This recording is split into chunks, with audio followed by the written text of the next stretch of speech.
Rahim. Assalamu alaikum student. Today I am going to solve exercise 4A question of Oxford Mathematics T38 edition. Before starting the question, I request you please subscribe my channel and press the bell icon button. इन questions को start करने से पहले हम understand करेंगे index notation of law of indices के बारे में। इंडेक्स नोटेशन क्या होती है कि it is a way to represent a number is multiplied in self in N time. कोई भी नंबर है अगर उसको एन टाइम्स मल्टीप्लाई किया जा रहा है उसी नंबर से, तो उसको रिप्रेजेंट करने का एक वे होता है। जैसे एक नंबर ए है, इसको मल्टीप्लाई किया जाए एन टाइम्स, तो इसको हम रिप्रेजेंट करेंगे इंडेक्स फॉर्म में ए पावर एन। यहाँ पर जो ए है इसकी बेस होती है और एन जो है इसको हम एक्सपोनेंट कहते हैं, ये इंडेक्स कहते हैं इस वैल्यू का। और इसकी एग्जांपल हम यहाँ पर इसको अंडरस्टैंड करने के लिए एक एग्जांपल ले लेते हैं कि सपोज हमारे पास एक नंबर है two in two into two, इसको हम मल्टीप्लाई कर रहे हैं 4 टाइम। तो ये number is multiplied itself by 4 time. तो इंडेक्स फॉर्म में इसको हम कैसे लिखेंगे? इंडेक्स फॉर्म में आपको मालूम है जितनी टाइम हमने टू को मल्टीप्लाई किया है, 4 टाइम किया है, उस वैल्यू की पावर 4 ले लेंगे तो 2 पावर 4 या 2 बेस होगी और 4 इसका इंडेक्स होगा। तो ये हमारा इस वे से हम किसी भी नंबर को रिप्रेजेंट करते हैं। अब हम इसके लॉज को डिस्कस करते हैं। पहला हमारे पास जो लॉज ऑफ इंडिसेस में फर्स्ट लॉ है ए power m multiply by A power n. देखिए इस तरह कोई भी नंबर लिखा हुआ है जिसके दोनों बेस जो हैं वो सेम हैं, तो ऐसे केस में अगर इसके बेस सेम हो तो क्या होता है कि उनकी पावर्स जो होती हैं उनको हम ऐड कर देते हैं और ए पावर एम प्लस एन हम लिख लेंगे। इसी तरीके से अगर इसकी एग्जांपल के लिए आप देख सकते हैं कि सपोज हमारे पास एक नंबर है 2 पावर 3 मल्टीप्लाई 2 पावर 4। तो आप इस केस में देखें कि यहाँ पर 2 की पावर 3 एंड 2 की पावर 4, इसको जब हम रिजल्ट में लिखेंगे ये हो जाएगा 2 पावर 3 प्लस 4। और अगर आप इसको एक्सपेंड करके सॉल्व करें तो 2 को 3 टाइम हम मल्टीप्लाई करेंगे और फिर नेक्स्ट टू को 4 टाइम मल्टीप्लाई करेंगे। तो आप नोट करें कि total number of time two को आपने कितने टाइम मल्टीप्लाई किया है? 7 टाइम। तो 2 पावर 7 ही बनता है। तो ये वे है, इस वे से हम डायरेक्टली लिख सकते हैं 2 पावर 3 मल्टीप्लाई 2 पावर 4, ये इक्वल होता है 2 पावर 3 प्लस 4। इसी तरह इसका सेकेंड लॉ है कि इन a power M divided by A power n. ऐसे केस में इसके जो सेम बेस हैं, अगर दो नंबर्स को और उसको डिवाइड किया जा रहा है तो उनकी पावर को आपस में सब्ट्रैक्ट कर देंगे। और इसकी एग्जांपल के लिए हम यहाँ लिख लेते हैं 5 पावर 4 डिवाइडेड बाय 5 पावर 2। तो आप इसका रिजल्ट आ जाएगा 5 पावर 4 माइनस 2। और इसको अंडरस्टैंड करते हैं। देखें 5 पावर 4 का मतलब है 5 4 टाइम 5 को लिख लेंगे और डिवाइड आवर होता है 5 पावर 2, मीनिंग है 5 मल्टीप्लाई बाय 5। अब देखें 2 5 यहाँ 5 5 से दोनों कैंसिल हो जाएंगे और आंसर क्या आ जाएगा? 5 पावर 1 मल्टीप्लाई 5 पावर 1 यानी 5 पावर 2। और ये डायरेक्टली आप देखें 5 पावर 2 हो गया है। तो इस तरीके से आपने डायरेक्टली ये फॉर्मूलेस की हेल्प से आप डायरेक्टली डिवीजन कर सकते हैं इंडेक्स नंबर्स की। इसी तरीके से थर्ड है ए पावर एम ब्रैकेट एन। इसका मीनिंग है ए पावर एम मल्टीप्लाई एन। इसकी एग्जांपल देखते हैं हम। इसकी एग्जांपल में अगर एक नंबर है सपोज 3 पावर 3 ब्रैकेट 2, तो ये डायरेक्ट आंसर आएगा 3 पावर 3 मल्टीप्लाई 2 और ये आंसर आ जाएगा 3 पावर 6। अगर मैं इसको सिंप्लीफाई करूं देखें 3 पावर 3 का मीनिंग क्या होगा? 3 को हम 3 टाइम लिखें तो 3 × 3 × 3 और फिर स्क्वायर है, इसका मीनिंग ये हो गया 3 × 3 × 3 को 2 टाइम लिखें। पहले ये हमने फर्स्ट टाइम लिखा, देन सेकेंड टाइम। तो ये देखें टोटल 3 कितने हो गए हैं? 3 पावर 6 हो गए हैं। तो इसका मतलब ये है कि हम डायरेक्टली कैसे करेंगे? A power m bracket N को ए पावर एम मल्टीप्लाई एन हम लिख सकते हैं। और इसी तरीके से हमारे पास यहाँ पर फोर्थ रूल है कि एक a power m multiply by b power m. अब दोनों की पावर सेम है तो आप a multiply b whole power m लिख सकते हैं। और फिफ्थ रूल हम यहाँ पर लिख लेते हैं। फिफ्थ रूल है ए power M divided by b power m. तो यहाँ आप दोनों की पावर सेम है तो a over b power m आप इसको लिख सकते हैं। तो ये और सिक्स्थ रूल ए पावर 0 ये होता है इक्वल टू 1। तो ये कैसे होगा ए पावर 0 इक्वल टू 1? इसकी एग्जांपल हम अंडरस्टैंड कर लेते हैं। यहाँ पर देखो कि एक नंबर है, suppose 5 power 3 divided by 5 power 3। तो आपको मालूम है आप इसे कैसे लिखोगे? 5 पावर 3 - 3। तो ये आंसर आएगा 5 पावर 0। और आप इसको ऐसे भी लिख सकते हो 5 पावर 3 ओवर 5 पावर 3। तो कैंसिल होके क्या आंसर आएगा? 1। तो ये देखिए ये 1 आएगा। तो इसका मतलब 5 पावर 0 का आंसर क्या है? 1 है। ये इसके रूल्स हमने लॉज ऑफ इंडिसेस के याद रखने हैं और डायरेक्टली हम क्वेश्चन को सॉल्व करेंगे। अब हम क्वेश्चन 1 को स्टार्ट करते हैं। Question 1 part A, simplify each of the following leaving your answer in index notation where appropriate. देखिए यहाँ पर ये फर्स्ट पार्ट है, ए पार्ट है 2 पावर 3 मल्टीप्लाई 2 पावर 7। और यहाँ मैंने ये लॉज ऑफ इंडिसेस लिखे हुए हैं। ऑफ इंडिसेस में फर्स्ट लॉ क्या है कि अगर दो नंबर्स आपस में मल्टीप्लाई हो रहे हैं और इंडेक्स नोटेशन में हैं और उन दोनों की बेस सेम है, जैसे a power m a multiply a power n, इनकी जो बेस है सेम है, ए है। तो इनकी जो पावर होंगी वो ऐड हो जाएंगी और वो ए बेस एज इट इज लिख लेंगे तो ए पावर एम प्लस एन हो जाएगा। इस लॉ को हमने इस चारों पार्ट्स में हमने इस लॉ को यूज करते हुए सिंप्लीफाई करना है। पहला पार्ट है ए 2 पावर 3 मल्टीप्लाई 2 पावर 7। तो आप इसको कैसे लिखेंगे? 2 पावर 3 + 7 और ये आंसर आ जाएगा 2 पावर 10। इसी तरह पार्ट बी पे आ जाते हैं। पार्ट बी है -4 मल्टीप्लाई 6 मल्टीप्लाई -4 मल्टीप्लाई 5। अब देखें यहाँ पर जो बेस है -4 है, दोनों की बेस सेम है तो यहाँ हम -4 लिख देंगे और पावर्स को हम ऐड कर देंगे 6 + 5 और ये हमारे पास आंसर आ जाएगा -4 पावर 11। इसी तरह पार्ट सी है। पार्ट सी में है x power 8 multiply x power 3। देखिए यहाँ इस पे भी बेस सेम है दोनों क्वेश्चन की और बेस है x। जब बेस सेम होगी तो पावर्स क्या हो जाएंगी? ऐड हो जाएंगी 8 + 3 और ये आंसर आ जाएगा x पावर 11।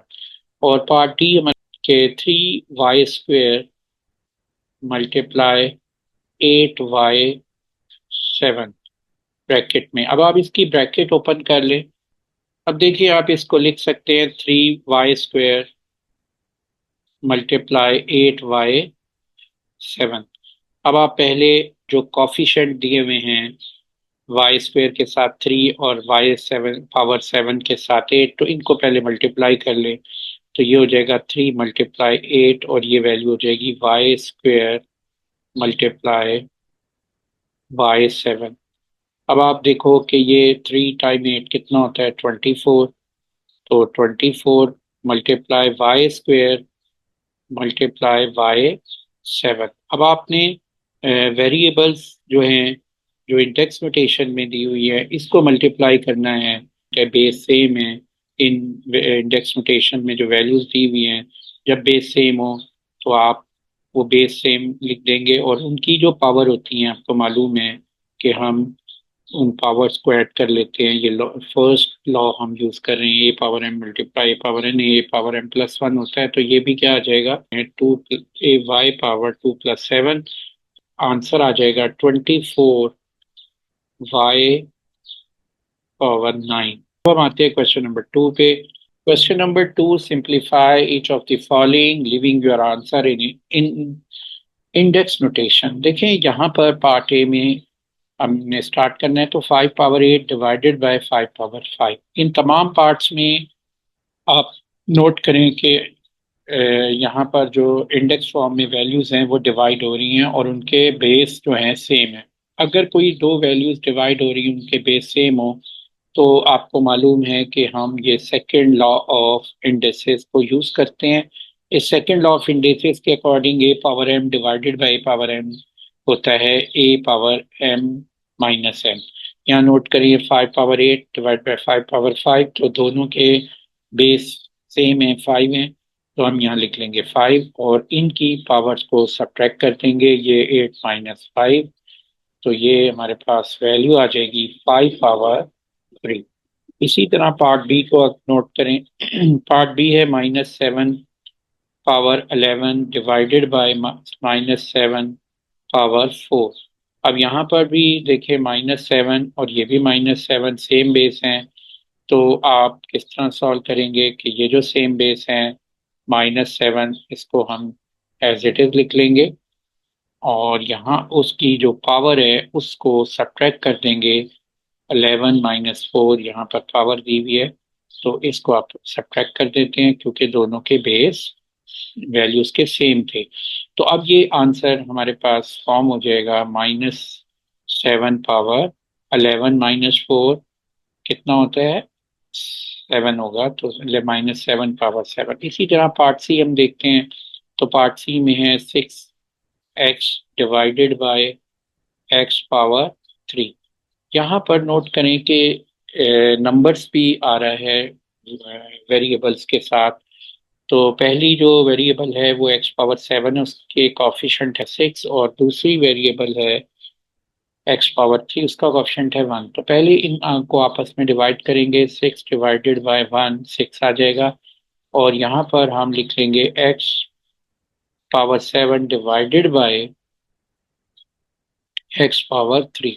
अब आपको मालूम है कि ये दोनों के बेस सेम है, ये x है, तो आप x एज इट इज लिखेंगे और उनकी पावर्स को सब्ट्रैक्ट कर देंगे, 7 - 3, और उससे पहले जो कॉफिशेंट है वो हम लिख देंगे। तो ये हमारे पास जो आंसर बन जाएगा 6 × x पावर 4 हो जाएगा। इसी तरह लास्ट पार्ट है पावर डी, और यहाँ भी जो वैल्यू दी हुई है वो -15 y power 9 divided by 5 y power 4। इस क्वेश्चन में हम जैसे पिछला किया है कि पहले जो कॉफिशेंट दिए हुए हैं उनको डिवाइड कर लें, -15 डिवाइडेड बाय 5, और जो रिमेनिंग वैल्यू है वो है 5 y power 9 divided by y power 4। इसको आप सिंप्लीफाई करें तो ये वैल्यू आ जाएगी -3, और जो y है दोनों के बेस सेम है, तो इंडेक्स फॉर्म में जो वैल्यूज दी हुई हैं तो y लिख देंगे एज इट इज, यहाँ पर ये y था, और पावर्स को सब्ट्रैक्ट कर देंगे 9 - 4। तो ये आंसर आ जाएगा हमारे पास -3 y पावर 9 - 4 कितना होता है, 5। तो ये हमारा आंसर आ गया। Question three part A, express 3 power 3 multiply 3 power 4/3 in the form of 3 power n। देखिए यहाँ पर ये एक फ्रैक्शन दिया हुआ है, और फ्रैक्शन में जो न्यूमरेटर है उसमें प्रोडक्ट फॉर्म में दो वैल्यूज हैं जो कि इंडेक्स नोटेशन में है।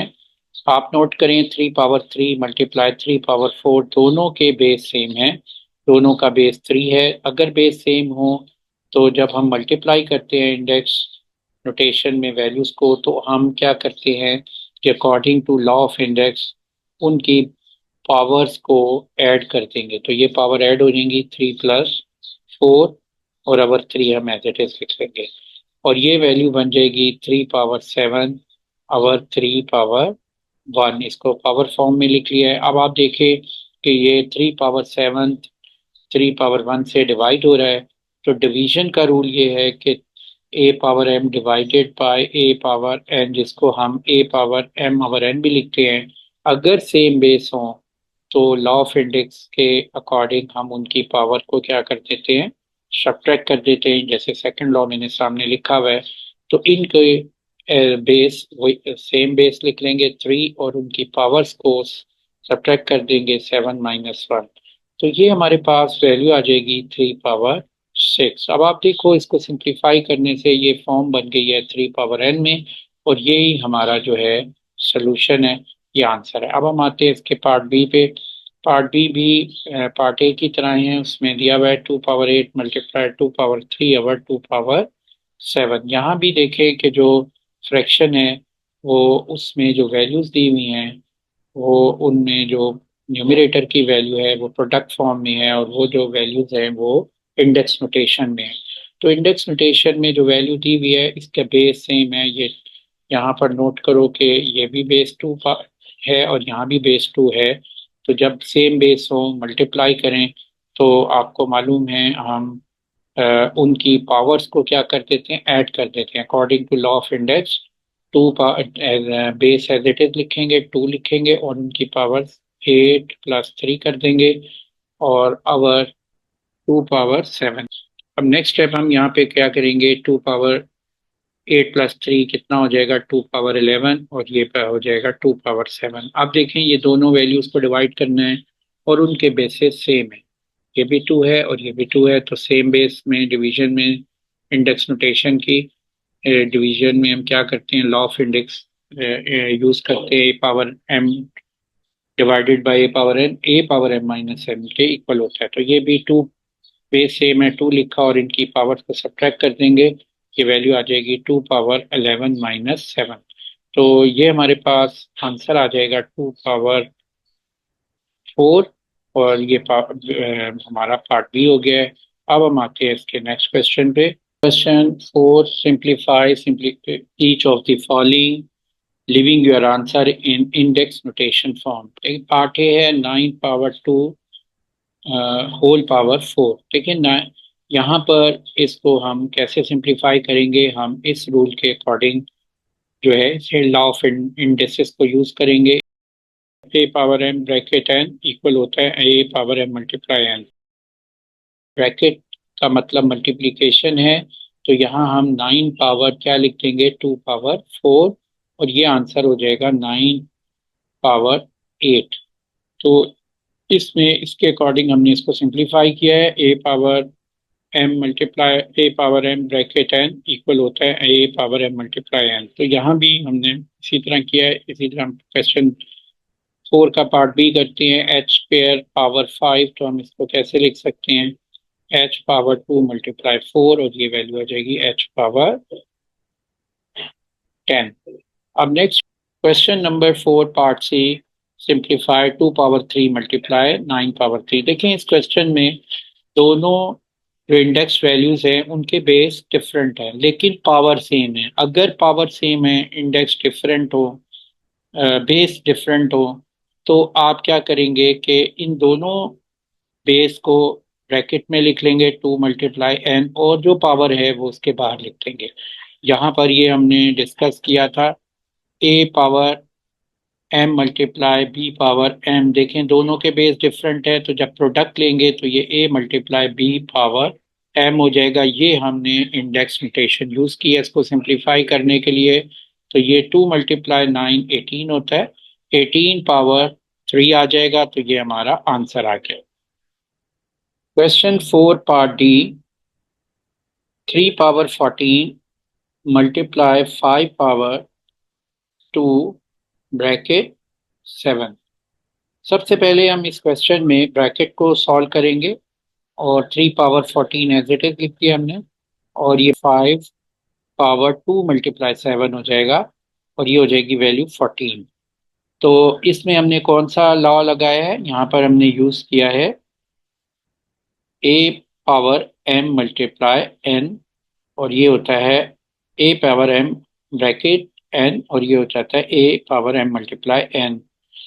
और उसके बाद नेक्स्ट आप देखें कि यहाँ पर इस क्वेश्चन में जो हमारे पास बेस दिए हुए हैं वो डिफरेंट है लेकिन पावर सेम है। तो ऐसी प्रोडक्ट लेने के लिए हम क्या करते हैं कि जो बेस होते हैं उसको ब्रैकेट में लिख देंगे 3 और होल ब्रैकेट में जो पावर सेम है वो लिख देंगे 14। और यहाँ पर हमने जो लॉ यूज किया है वो है ए power m multiply b power m equal होता है a multiply b whole power m। अब आप देखो कि ये 3 × 5 कितना होता है 15, 15 पावर 14 ये आंसर आ जाएगा। अब आ जाते हैं पार्ट ई पे। पार्ट ई सिंप्लीफाइड 2 के पावर 6 होल पावर 3। इसको कैसे सिंप्लीफाई करेंगे, देखें यहाँ पर ब्रैकेट ओपन करेंगे। जब ब्रैकेट ओपन करेंगे तो फर्स्ट जो हमारे पास वैल्यू है 2 उसकी पावर 3 हो जाएगी और सेकंड जो वैल्यू है k पावर 6 उसको इसके बिटवीन पहले मल्टीप्लाई डालेंगे और k पावर 6 इसकी पावर भी 3 हो जाएगी। यहाँ हमने जो यूज किया है लॉ वो है a b whole power m equal होता है a power m multiply b power m।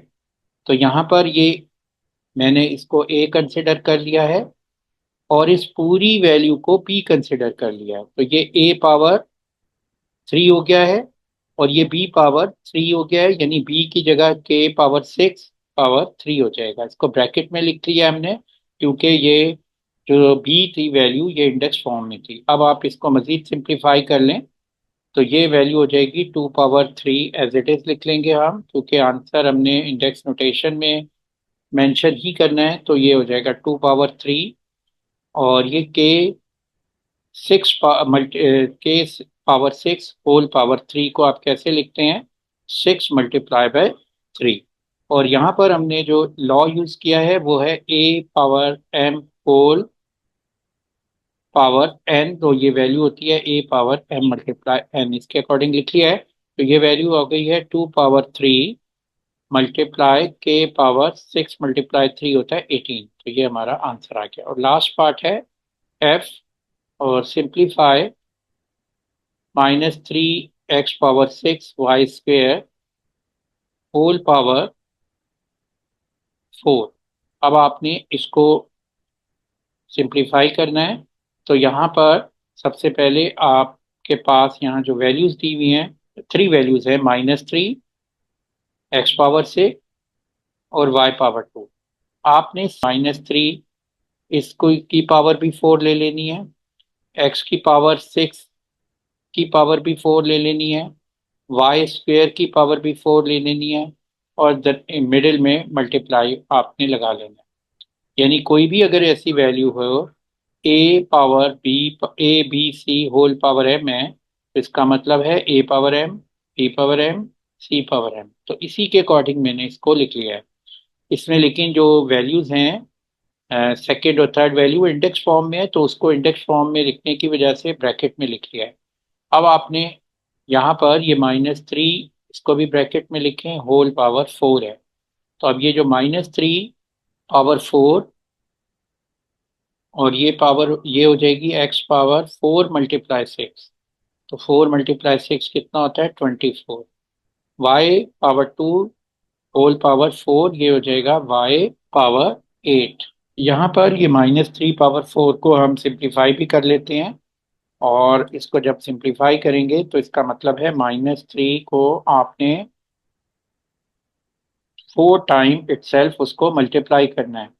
तो जब आप -3 मल्टीप्लाई -3 9 हो जाएगा और ये -3 मल्टीप्लाई -3 ये भी 9, 9 टाइम 9 81 होगा। तो ये 81 लिख देंगे। आप ध्यान में रखिए कि जब भी नेगेटिव नंबर्स की पावर इवन नंबर में हो तो वो पॉजिटिव वैल्यू में आती है आंसर। यहाँ नेगेटिव है और इसकी पावर 4 है, इवन नंबर है, तो इसका आंसर पॉजिटिव में आएगा। इवन नंबर यानी वो नंबर जो 2 पे डिविजिबल होता है। x24 × y8 हम लिखेंगे, ये हमारा फाइनल आंसर है।